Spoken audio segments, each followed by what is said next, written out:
कल 56 seater bus रोकी है, 256 बंदा उसमें से बाहर निकाला है हमने। जा रही है, कैसे अलाउ कर दें?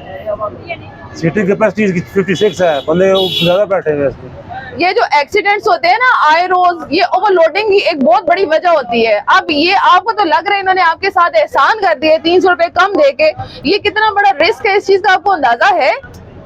ओवरलोडिंग की वजह से खुदा ना खास्ता अगर एक्सीडेंट हो गया तो कितने खानदान यहाँ पे मुतासर होंगे। ये आपके साथ हमदर्दी नहीं कर रहे, ये आपके साथ जुल्म कर रहे हैं। 300 कम किराया दे के इन्होंने ओवरलोड कर दिए गाड़ी को। नेक्स्ट टाइम मैडम नहीं आएंगे। डॉक्यूमेंट्स दे अपने, डॉक्यूमेंट्स दिखाएं, इनके खिलाफ कार्रवाई हम भी कर रहे हैं, लेकिन ये कि आप लोग भी कंप्लेन किया करें, बोला करें, खुदा का वास्ते भेड़ बकरियां नहीं है आप लोग। सीट लेके जाए, हक का सीट आप पैसे दे रहे हैं ना तो सीट पे बाइज्जत तरीके से बैठ के जाएं। और अगर ये नहीं सुनते, मिसबिहेव करते हैं तो 1915 हमारी हेल्पलाइन है, गाड़ी का नंबर नोट करें, 1915 पे फ्री कॉल है, कॉल करके हमें इन्फॉर्म करें। हम उस गाड़ी के खिलाफ कार्रवाई करके कॉल बैक करके आपको बताते हैं कि हमें इसके खिलाफ मेहरबानी करिए यार, ठीक है। तो पता भी है हालात किए जा रहे हैं, कंप्लेन लोग कर रहे हैं, वो रोने को तो नहीं नहीं है।